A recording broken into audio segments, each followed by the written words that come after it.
باب ہفتم عورتوں کی نماز کے مسائل۔ سوال 542 عورتوں کی نماز میں کیا فرق ہے؟ جواب: عورتیں نماز میں جسم کو زیادہ ڈھانپ کر رکھیں گی اور سجدے میں بازو جسم کے ساتھ ملا کر رکھیں گی۔ سوال 543 عورت کا کپڑا کیسا ہونا چاہیے؟ جواب: عورت کے لیے پورا جسم سوائے چہرہ، ہاتھ اور پاؤں کے ڈھانپنا فرض ہے۔ سوال 544 عورت اگر نماز میں دوپٹہ گر جائے تو کیا نماز ٹوٹ جائے گی؟ جواب: اگر ستر کا کوئی حصہ کھل گیا اور فوراً ڈھانپ لیا تو نماز نہیں ٹوٹے گی۔ سوال 545 کیا عورت مسجد میں جماعت سے نماز پڑھ سکتی ہے؟ جواب: ہاں، لیکن گھر میں نماز پڑھنا عورت کے لیے زیادہ افضل ہے۔ سوال 546 عورت کی نماز میں اذان دینا کیسا ہے؟ جواب: عورت کے لیے اذان دینا جائز نہیں ہے۔ باب ہشتم مسافر کی نماز۔ سوال 547 مسافر کس کو کہتے ہیں؟ جواب: جو شخص 48 میل 77.24 کلومیٹر یا اس سے زیادہ کا سفر کرے وہ مسافر کہلاتا ہے۔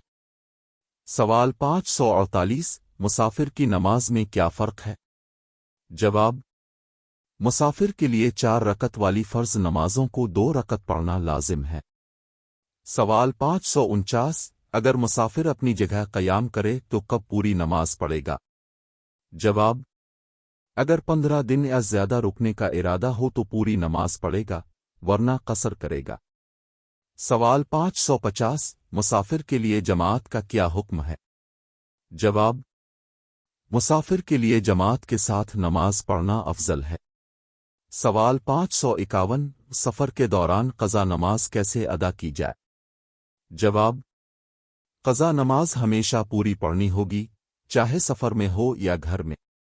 باب نہم سجدہ سہو اور بھول چوک کے مسائل۔ سوال 552 سجدہ سہو کس وقت کیا جاتا ہے؟ جواب: جب نماز میں واجب چھوٹ جائے یا کسی رکن میں کمی بیشی ہو تو سجدہ سہو کرنا لازم ہے۔ سوال 553 سجدہ سہو کرنے کا طریقہ کیا ہے؟ جواب: آخری تشہد کے بعد 2 سجدے کریں، پھر سلام پھیر کر نماز مکمل کریں۔ سوال 554 اگر امام کو بھول ہو جائے تو مقتدی کیا کرے؟ جواب: مقتدی کو سبحان اللہ کہہ کر امام کو یاد دلانا چاہیے۔ سوال 555 اگر مقتدی کو شک ہو جائے کہ کتنی رکعت ہوئی ہے؟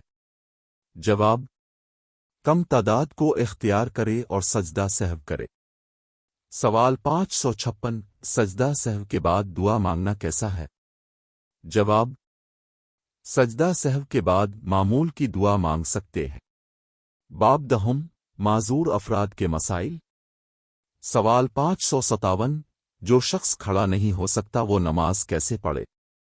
جواب: بیٹھ کر نماز پڑھے، اگر بیٹھنا بھی ممکن نہ ہو تو لیٹ کر اشارے سے نماز ادا کرے۔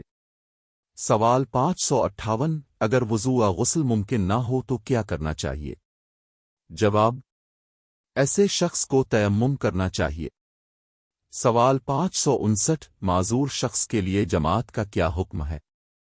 جواب: اگر جماعت میں شامل ہو سکتا ہے تو شامل ہونا بہتر ہے، ورنہ گھر میں نماز پڑھ سکتا ہے۔ سوال 560 معذور شخص کے لیے وضو میں کیا رعایت ہے؟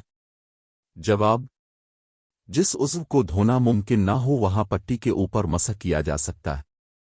سوال 561 کیا نابینا شخص امام بن سکتا ہے؟ جواب: جی ہاں، نابینا شخص بھی امام بن سکتا ہے۔